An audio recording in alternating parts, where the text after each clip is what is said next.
बिलाल,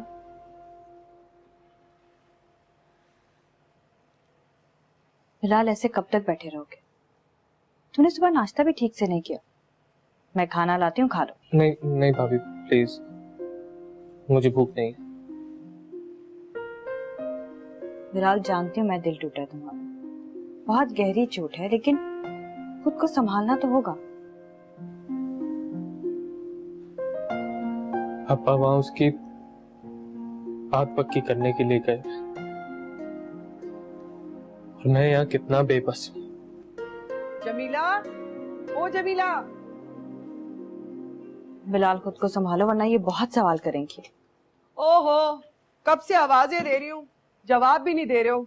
हलक सूख गया मेरा। तो अगर आपको पता था हम यहाँ बैठे हुए हैं तो ढोल बजाने की क्या जरूरत है? मुझे लगता है कि तुम्हें मेरा यहाँ आना ना बिल्कुल भी अच्छा नहीं लगता। नहीं आपा, ऐसी तो कोई बात नहीं। तुम चुप रहो। जब हम दोनों बहन भाई बात कर रहे हैं तो तुम वजाहतें क्यों दे रही हो? अच्छा सुनो बिलाल, अब्बा कहाँ हैं? मुझे उनसे बहुत जरूरी बात करनी है, बल्कि मैं खुशखबरी लेकर आई हूँ। वो तो शहर से बाहर गए। तुम पूछोगे नहीं, वो खुशखबरी तुमसे मुंसलिक है। खुद ही बता दे।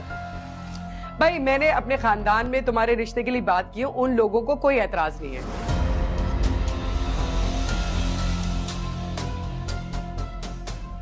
ये खुशखबरी है या मेरी मौत का परवाना? लो भाई, इसमें मौत के परवाने की क्या बात है? मुंह मीठा होना चाहिए इस बात पे। ये मेरे जुड़े हुए हाथ देख रही हैं आप?